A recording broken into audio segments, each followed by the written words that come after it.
హృదయం ఎలాంటిదంటే పాపం వచ్చిన తర్వాత హృదయంలోకి ఈ హృదయం ఇంకా ఇంకా ఇంకా ఇంకా కావాలని కోరుకుంటా ఉంటది హిందీలో. అందుకని ఏ విల్ మాంగే మోర్ అని అంటారు. అంటే ఈ హృదయం ఇంకా ఇంకా ఇంకా ఇంకా అంటా ఉంటుంది అన్నమాట. క్రైస్తవుడు దానికి బ్రేక్ వేయాలి. ఎలా వేయగలడో తెలుసా? దేవుని సహాయంతో. దేవుని కాపుదల కింద ఉన్నవాళ్ళు ఖచ్చితంగా బ్రేక్ వేయగలరు. రైట్. రెండో ఆశీర్వాదం 2వ వచనంలో, పచ్చిక గల చోట్ల ఆయన నన్ను పరుండ చేయుచున్నాడు, శాంతికరమైన జలముల యొద్దకు నన్ను నడిపించుచున్నాడు, నా ప్రాణమునకు ఆయన సేద తీర్చుతున్నాడు, తన నామమును బట్టి నీతి మార్గంలో ఆయన నన్ను నడిపించుచున్నాడు. బ్లెస్సింగ్ నెంబర్ 2 ఏంటి అని అంటే, ఇప్పుడు దావీదు గొర్రెల కాపరి. ఈయన అలంకార రూపంలో ఈ అధ్యాయాన్ని రాశాడు, ఈ పద్యాన్ని రాశాడు. దాన్ని వాడుక భాషలోకి తెచ్చుకొని మనం స్టడీ చేయాలి. గొర్రెలు బాగా పచ్చిక అవి తిన్న తర్వాత కాపరి ఏం చేస్తాడు అని అంటే, వాటిని జలపాతాల దగ్గరకో వేగంగా శబ్దం చేసుకునే నదుల దగ్గరకో తీసుకెళ్ళి దానికి వాటర్ తాగించడం. గొర్రెలు కానీ, దుప్పిలు కానీ, జింకలు కానీ ఇలాంటి సాధు జంతువులు నిమ్మళంగా ప్రవహించే నీళ్ల దగ్గర మాత్రమే నీళ్లు తాగలం. సో ఈ కాపర్లు ఏం చేస్తారంటే, బాగా పచ్చిక మేసిన తర్వాత నిమ్మళంగా ప్రవహించే నీళ్ల దగ్గరకు తీసుకెళ్తారు. అప్పుడు అవి ప్రశాంతంగా నీళ్లు తాగి చాలా సేద తీర్చబడతాయి. అంటే 2వ బ్లెస్సింగ్ ఏంటి అని అంటే, శాంతికరమైన జలముల యొద్దకు వెళ్ళి అవి వాటర్ తాగినప్పుడు ఏం చేయబడతాయి అండి? అవి రిఫ్రెష్ చేయబడతాయి. రిఫ్రెష్. నేను తెలుగులో వల్ల దాన్ని ఏమని రాసుకున్నానంటే, refreshment or rest, peace of mind. ఒక్క మాటలో తెలుగులో చెప్పాలంటే, శాంతి సమాధానాలు ఉంటాయండి. ఎవరికి ఉంటాయండి శాంతి సమాధానాలు? హలో, నా వైపు చూడాలండి, వచ్చేవాళ్ళు చూడొద్దండి ప్లీజ్. వచ్చేవాళ్ళు కూడా ఫాస్ట్గా వచ్చి తప్పని కూర్చోవాలండి. లేటుగా వచ్చేవాళ్ళు ఎలా కూర్చోవాలో తెలుసండి? ఎక్కడ సీటు దొరికితే అక్కడ సైలెంట్గా కూర్చోవాలి. ప్రార్థనకి, భోజనాలకు ఎలా అయినా రావచ్చు. ప్రార్థనకి లేటుగా వచ్చేవాళ్ళు తప్పని కూర్చోవాలి. లేటుగా వచ్చినాడు మిమ్మల్ని జనాలు చూడకూడదు, వాక్యం వినాలి. అంటే దేవుని వాక్యానికి నా రాక అడ్డం అవ్వకూడదు. లేకపోతే బయట నిలబడాలి కొద్దిసేపు అలా.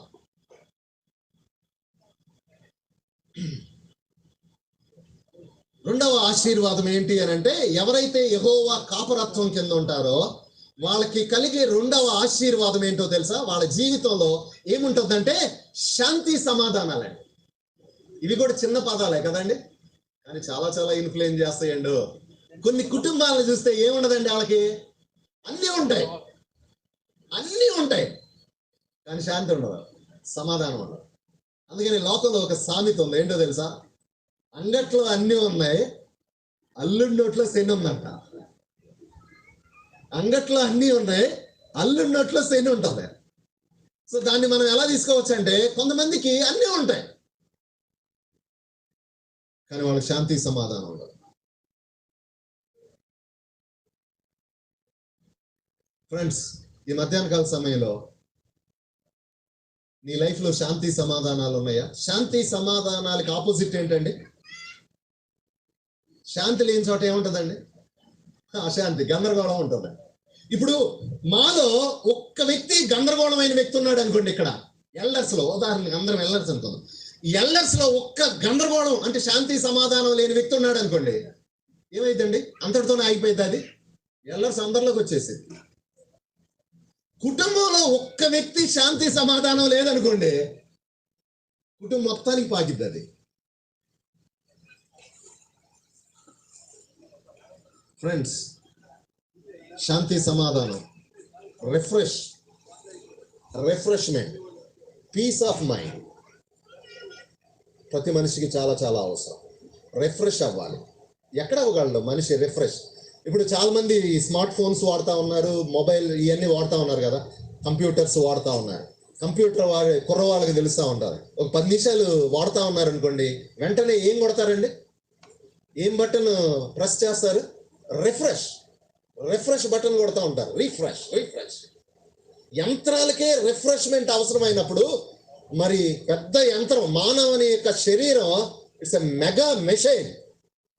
ఈ మెషిన్ కి రిఫ్రెష్మెంట్ అవసరం కాదండి? శాంతి అవసరం కాదా? ఖచ్చితంగా అవసరం. మరి ఎక్కడ రిఫ్రెష్ అవుతాడు మనిషి? ఎక్కడండి? దేవుని దగ్గర అండి. గందరగోళం ఉండొచ్చు ఆఫీసులో, నువ్వు పనిచేసే చోట. ఒక్కసారి మోకరించి ప్రభు దగ్గరికి వెళ్తే విశ్వాసం ఎలా అవ్వాలో తెలుసా? రిఫ్రెష్ అయ్యేలా బయటకు రావాలి. సిచ్యువేషన్స్ ఎలా ఉన్నా సరే ఒక్కసారి మోకరించి ప్రభువా అని హృదయపూర్వకంగా అడిగితే అలా రిఫ్రెష్ అయ్యి అవుతాం. బాగా కష్టపడి ఇంటికి వచ్చినప్పుడు రిఫ్రెష్మెంట్ కోసం ఏమిస్తారండి? కొంతమంది బ్లాక్ టీ, గ్రీన్ టీ, రకరకాల టీలు. ఇప్పుడు బ్లూ టీ కూడా వచ్చేసింది. బ్లూ టీ, వైట్ టీ, రకరకాల టీలు వచ్చేసినాయి కదా. అబ్బా టీ దాకా అలా శ్వాస తెచ్చుపడతాం. అది శరీరానికి. మరి మనసుకి, ఆత్మకి రిఫ్రెష్మెంట్ ఎక్కడండి? దేవుని దగ్గర. ఫ్రెండ్స్, మూడో అంశంలోకి వెళ్ళిపోవటానికి ముందు నీ హృదయం శాంతిగా ఉంటుందా? సమాధానంగా ఉంటున్నావా?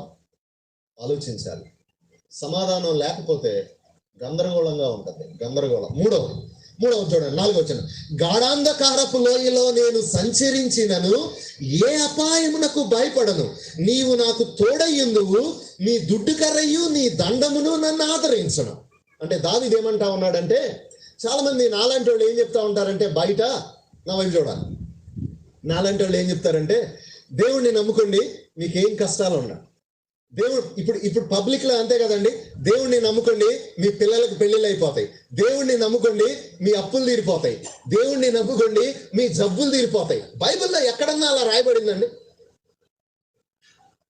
దేవుణ్ణి నమ్ముకుంటే మీకు కష్టాలుండవు, జబ్బులుండవు, బాధలుండవు అని ఎక్కడన్నా రాయబడిందా?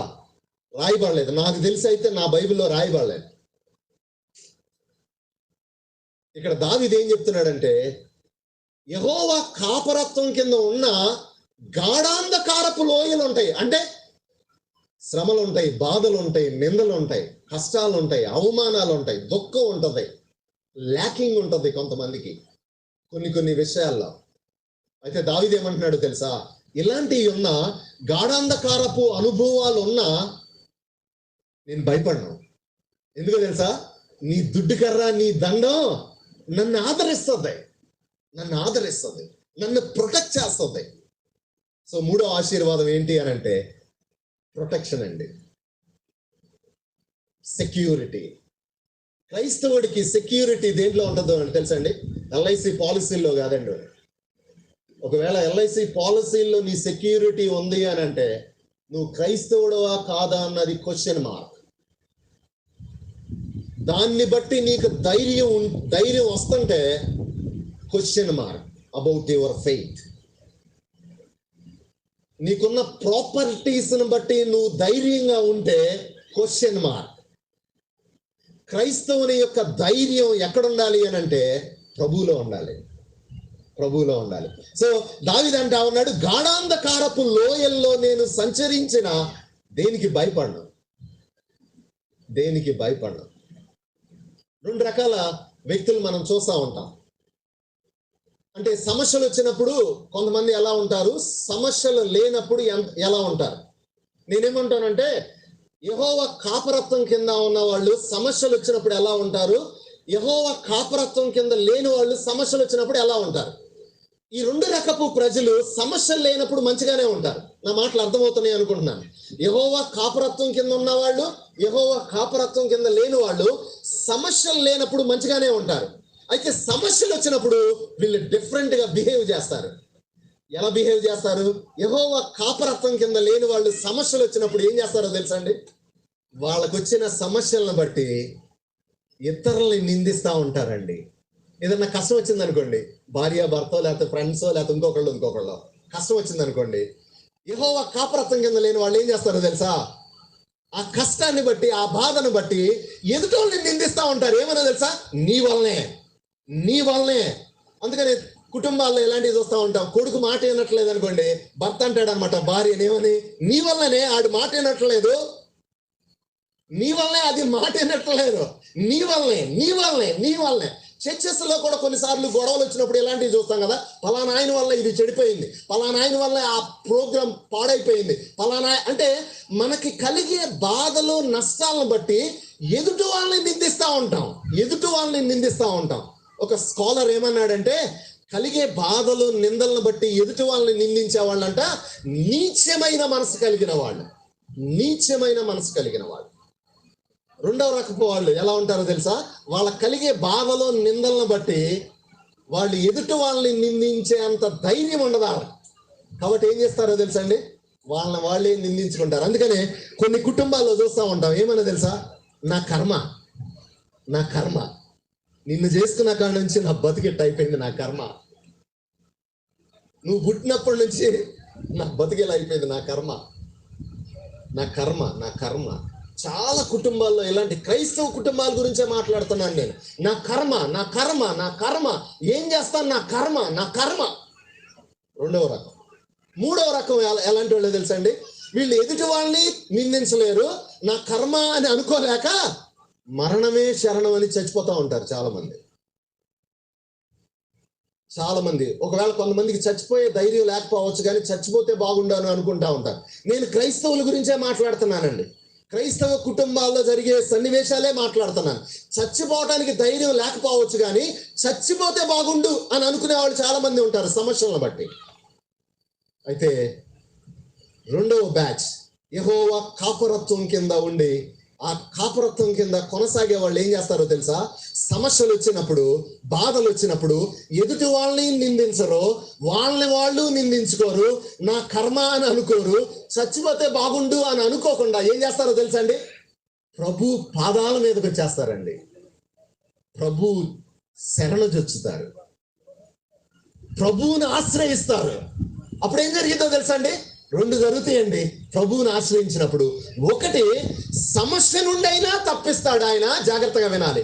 ప్రభువుని ఆశ్రయించినప్పుడు సమస్య నుండి అయినా తప్పిస్తాడు, సమస్యని ఎదుర్కొనే శక్తినన్నా ఇస్తాడండి. ఇంకేం కావాలండి? ప్రభువుని ఆశ్రయించినప్పుడు సమస్యని ఎదుర్కొనే శక్తినన్నా ఇస్తాడు, సమస్య నుండి అయినా తప్పిస్తాడు. సో మూడవ బ్లెస్సింగ్ ఏంటి అని అంటే సెక్యూరిటీ, భద్రత దేవుడి దగ్గరే. నాలుగవది క్విక్గా చూద్దాం. నాలుగవది, నా శత్రువుల ఎదుట నీవు నాకు భోజనము సిద్ధపరచుదు, నూనెతో నా తల అంటి ఉన్నావు. శత్రువుల ఎదుట భోజనం సిద్ధపరచడం అంటే ఏంటండి? చెప్పాను కదా, అలంకార రూపంలో రాయబడింది. ఇది మామూలుగా వాడుక భాషలోకి తెచ్చుకోవాలని. శత్రువుల్ని కూర్చోబెట్టి డైనింగ్ టేబుల్ వేసి భోజనం పెట్టడమా? కాదు. శత్రువుల ఎదుట భోజనం సిద్ధపరచడం అంటే ఏంటి అని అంటే, ఎవరైతే నిన్ను తృణీకరించారో, ఎవరైతే నిన్ను లెక్కలేనితనంగా మాట్లాడారో, ఆనంద అయిపోయింది పని, ఎప్పుడో ఎంటెక్ అయిపోయింది, ఇంకా ఆయనకు ఉద్యోగం రాదు, పెళ్ళి అవ్వదు, ఇల్లు కూడా కట్టలేడు, చాలా మంది అనుకుని ఉంటారు. ఎవరైతే తృణీకరించారో, ఎవరైతే హేళన చేశారో, ఎవరైతే చిన్న చూపు చూస్తారో, వాళ్ళ ఎదుట దేవుడు ఏం చేస్తాడండి? హెచ్చిస్తాడండి, అలా హెచ్చిస్తాడు. బైబిల్లో అలా హెచ్చించబడిన వాళ్ళు ఎవరైనా ఉన్నారండి? ఓల్డ్ టెస్టిమెంట్ లో, న్యూ టెస్టిమెంట్ లో ఎవరైనా చెప్పొచ్చు. తృణీకరించబడిన వాళ్ళు హెచ్చించబడటం వాళ్ళ ఎదుటే. ఎవరండి? జోసెఫ్. ఎవరు తృణీకరించారండి? అన్నదమ్ములు. పోతీఫర్ భార్య, వాళ్ళ ఎదుటే హెచ్చించాడు దేవుడు. ఇంకండి ఇంకెవరండి? ఇంకా ఓల్డ్ టెస్టిమెంట్ లో దానియేలు, డేవిడ్, షడ్రక్, మేషక్, అబేద్నెగో. న్యూ టెస్టిమెంట్ లో ఒక ఆయన ఉన్నాడండి. న్యూ టెస్టిమెంట్ లో ఎవరైనా చెప్పగలరా?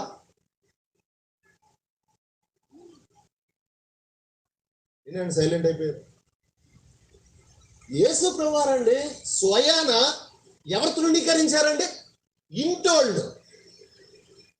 వాళ్ళు తృణీకరించారు, చర్చి వాళ్ళు అంటే మన భాషలో చెప్పాలి, చర్చి వాళ్ళు తృణీకరించారు, సంఘ పెద్దలు తృణీకరించారు,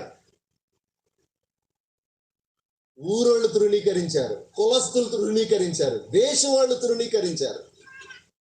తండ్రి అయిన దేవుడు వాళ్ళందరి ఎదుట తలకి మూలరాయి చేసేసాడు ఆయన. అదండి ఇక్కడ నా శత్రువుల ఎదుట నీవు నాకు భోజనము సిద్ధపరచుదు అంటే అర్థం ఏంటంటే, ఎవరైతే నిన్ను డినై చేశారో, ఎవరైతే నిన్ను లుక్ డౌన్ చేసి మాట్లాడారో వాళ్ళ ఎదుట దేవుడు నిన్ను ఆశీర్వదిస్తాడు. ఆనంద్ ఈఎంఎఫ్ఐలో జాయిన్ అయ్యాడని ఈరోజు మార్నింగ్ తెలిసింది నాకు. I felt very happy. ఆయన మల్టీ టాలెంటెడ్ పర్సన్. చాలా చక్కగా పాటలు పాడగలడు, చాలా చక్కగా వాకింగ్ చెప్పగలడు, చాలా చక్కగా కీబోర్డ్ ప్లే చేయగలడు. ఇంకా చెల్లి చెప్పాల్సిన అవసరం లేదు కదా. ఆవిడ డాక్టర్, ఆ ప్రొఫెషనల్లో ఉంటూ ఈఎంఎఫ్ఐలో చాలా చక్కని పరిచర్య చేస్తూ ఉన్నారు.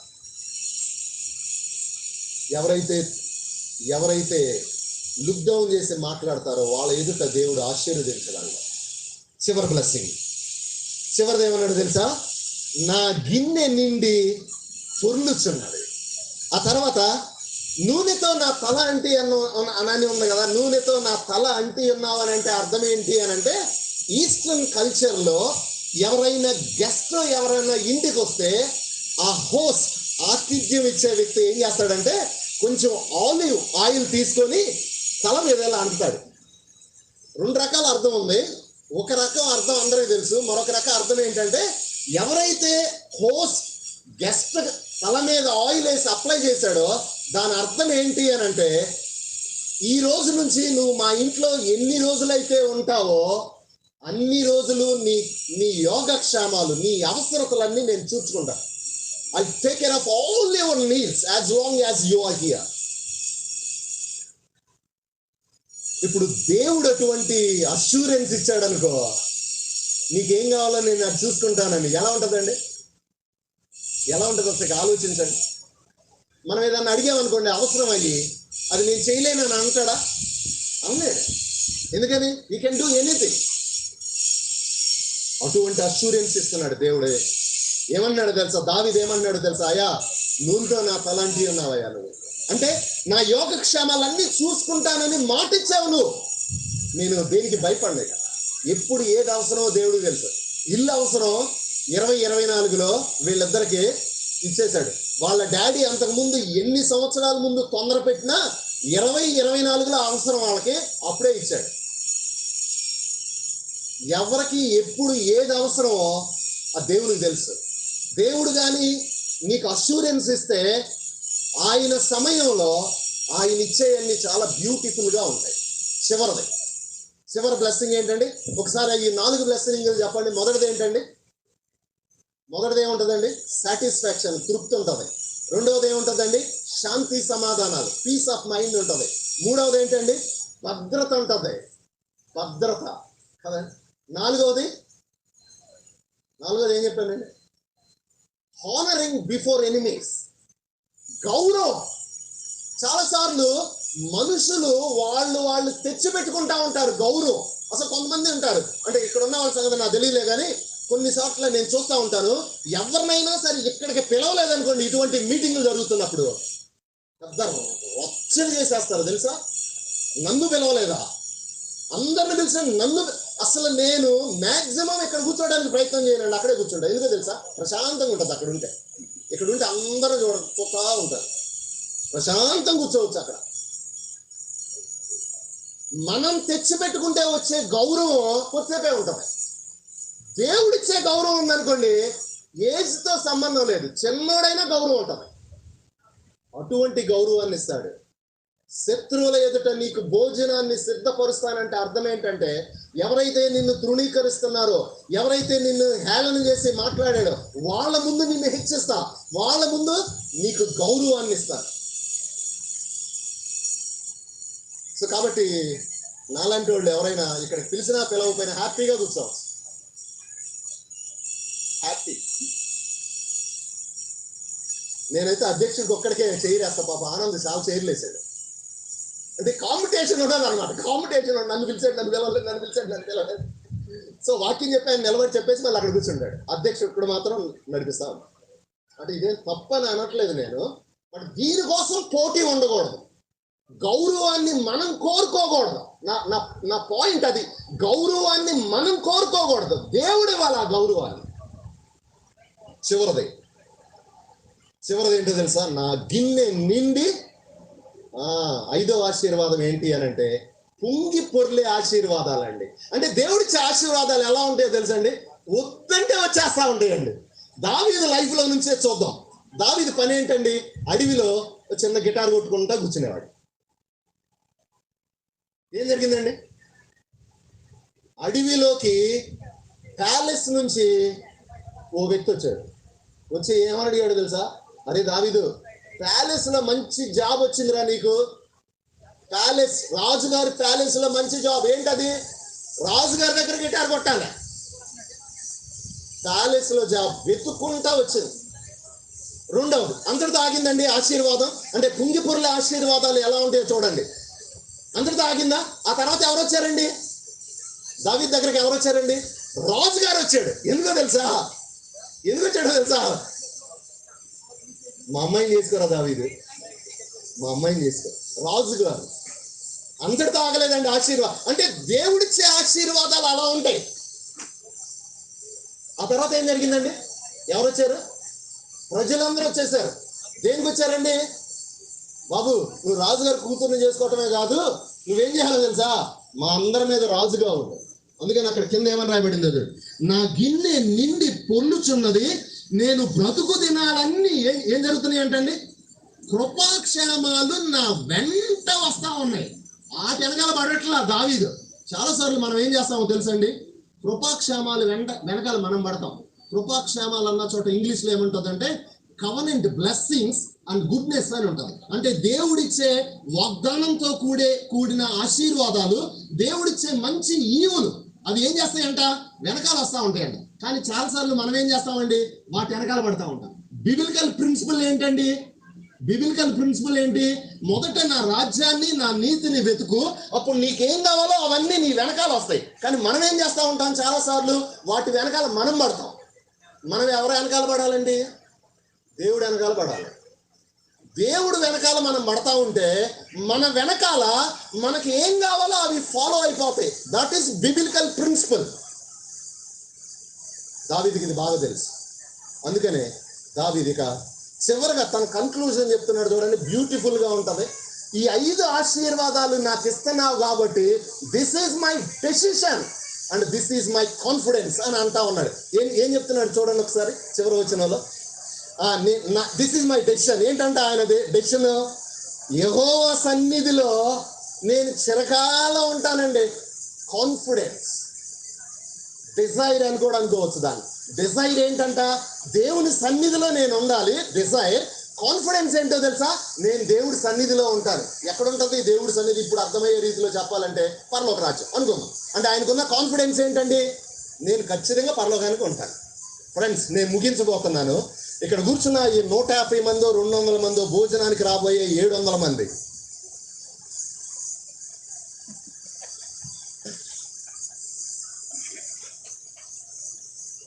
కాన్ఫిడెన్స్ ఏంటో తెలుసా మనకు ఉండాల్సింది.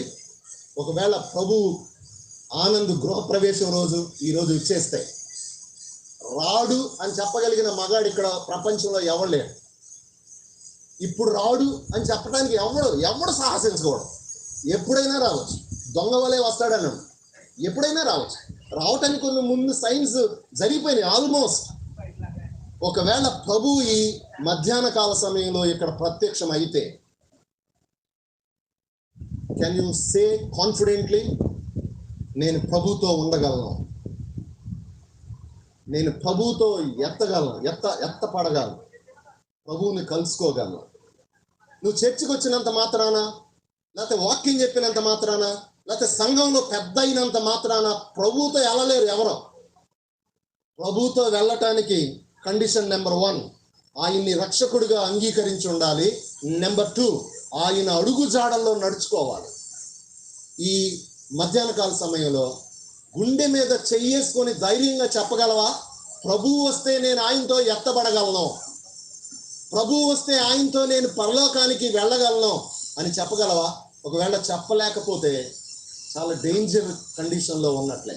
ఒక చిన్న జరిగిన ఇల్లస్ట్రేషన్తో 1 minute ముగిచ్చేస్తాను. ఒక ఆవిడ ఉంది, మన భాషలో చెప్తాను, గోదావరి రాజమండ్రి నుంచి ఆవిడ కాకినాడ బయలుదేరిందండి. గోదావరి మీద, మరి ఆ గోదావరి కాకినాడ దగ్గర వెళ్ళిందో లేదు నాకు తెలియదు, లాంచీలో బయలుదేరితే ఒక అరగంట తర్వాత గాలి వాన విపరీతంగా వచ్చేసింది. ఆ లాంచీలో ఇంచుమించు ఒక 80 మంది ఉన్నారు. అందరూ అల్లాడిపోతా ఉన్నారు. హాఫ్ అన్ అవర్ అల్లాడిపోతా ఉన్నారు. ఆల్మోస్ట్ నీళ్ళు వచ్చేస్తున్నాయి, ఇక లాంచీ మునిగిపోయిద్దని కంగారు పడిపోతా ఉన్నారు. కానీ ఈవిడ మాత్రం అలా ఉండిపోయింది. అసలు ఏం కంగారు పట్టలేదు, అలా కూర్చొని అలా ఉండిపోతుంది. ఈవిడ్ని గమనిస్తా ఉన్నారు మిగిలిన వాళ్ళు అందరూ, కానీ ఏం మాట్లాడలేని స్థితి. మొత్తానికి ఎలాగోలాగా ఒక అరగంట తర్వాత ఆ గాలి వాన అంతా ఆగిపోయింది. నీళ్లు కూడా నెమ్మదిగా తోడి పారబోసేశారు. ఇక నెమ్మదిగా అమ్మలక్కలు వస్తారు కదా పక్కకు వచ్చి, ఏమ్మా ఇందాక గాలి వానలో అల్లాడిపోతే మేమందరము ఇలా ప్రాణాలు అరిచేతుల్లో పెట్టుకొని అల్లాడిపోతే నువ్వేంటమ్మా నిమ్మకి నీరెత్తనట్లు అలా ఉండిపోయావు అని అడిగింది ఒక ఆవిడ తట్టుకోలేక. అప్పుడు ఆవిడ ఏముందో తెలుసా? ఓ అదా, ఏం లేదండి, నాకు 2 కూతుర్లు. ఒక కూతురు దేవుణ్ణి నమ్ముకుంది, మంచి జీవితాన్ని జీవించింది, చచ్చిపోయింది. పెద్ద కూతురు చచ్చిపోయింది, పరలోకానికి వెళ్ళిపోయింది. చిన్న కూతురు కాకినాడలో ఉందండి. చిన్న కూతురు కాకినాడలో ఉంది. ఆ అమ్మాయిని చూద్దామని నేను బయలుదేరాను. నేను మీకులాగా ఎందుకు కంగారు పడలేదంటే, ఒకవేళ ఇందాక తుఫాన్లో ఒకవేళ లాంచీ మునిగిపోయి చచ్చిపోయామనుకోండి, వెరీ సింపుల్, చచ్చిపోయి పరలోకంలో ఉన్న నా పెద్ద కూతురు దగ్గరికి వెళ్తానండి. నేను కూడా యేసుప్రభువుని నమ్ముకున్నానండి, కాబట్టి చచ్చిపోతే నా పెద్ద కూతురు దగ్గరికి వెళ్తాను. అది పరలోకమా పరదేశ తర్వాత సంగతి. ఓకే, ప్రభు దగ్గరికి వెళ్తానండి నేను. ఒకవేళ ఇందాక సంఘటనలో దేవుని కృపను బట్టి ఏం అవ్వకుండా తుఫాన్ అయిపోయింది కదండి, బతుకున్న కాకినాడలో ఉన్న నా చిన్న కూతురు దగ్గరికి వెళ్తానండి. అందుకని నేను అంత కంగారు పడలేదండి. ప్రియ సహోదరి సహోదరుడా, do you have such assurance? నీకుందా ఆ నిశ్చిత? చచ్చిపోతే ప్రభు దగ్గరికి వెళ్తా, లేకపోతే ఇక్కడ ఉంటా. సో ఒకవేళ నేను ప్రభు వచ్చినా చచ్చిపోయినా పరలోకానికి వెళ్తాను అన్న వాళ్ళు ఈరోజు బిర్యానీ చాలా సంతోషంగా తింటారు. ఒకవేళ ప్రభు వచ్చినా నేను చచ్చిపోయినా నేను వెళ్ళలేను ప్రభు దగ్గరికి అని అంటే, నువ్వు నేను వెళ్ళేది ఎక్కడికంటే నరకానికి వెళ్తానని తెలిసి కూడా బిర్యానీ హ్యాపీగా తింటున్నావు అనుకో, నీకంటే నష్టపోయేవాళ్ళు ఇంకొకళ్ళు లేరు. సో కాబట్టి బిర్యానీ ఎలా తింటావో నువ్వే నిర్ణయించుకో. ప్రభు ఈ మాటలు దీవించిన కాక. ఎవరైనా ప్రార్థన చేసి క్లోజ్ చేయండి.